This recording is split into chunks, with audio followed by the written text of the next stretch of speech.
Okay, so this is my journal for Journal 3, tour of my classroom. So what we have here is, the classroom me and Mr. Cruz share, and Mr. Cruz has been very grateful in letting me do this.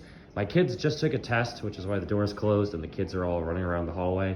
They have a timer on the board just to keep track of the time, because we actually don't have an analog clock in here. So this is our way to keep track of time during any sort of quiz or test or major grade that we're doing.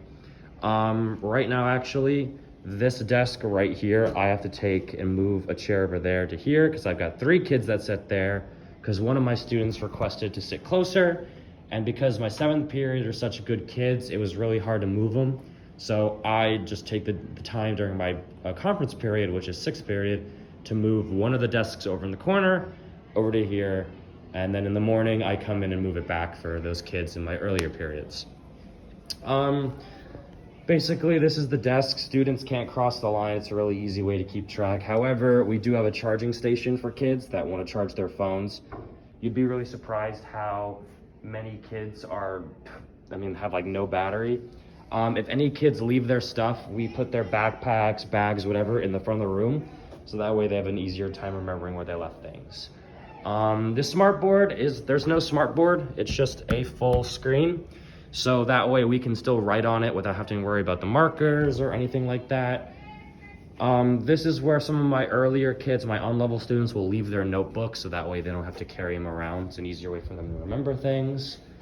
This back here is the phone pocket. Students who don't want to charge their phones in the front, they just come in and they just go, if I'm in seat 1, which would be that one right there, I put my phone right in this one.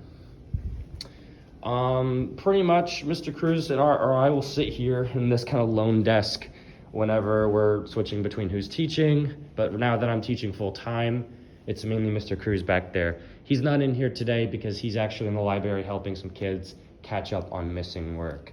A lot of my students have gotten COVID and sick recently, and so we're trying our best to help them out.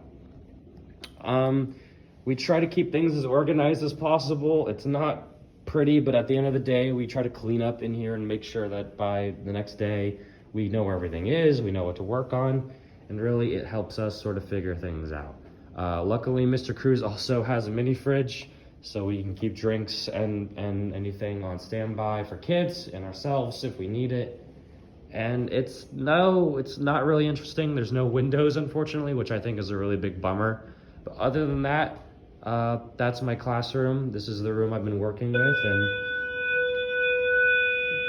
sorry about that. That is our wonderful bell to let the kids know that they need to be at their next class.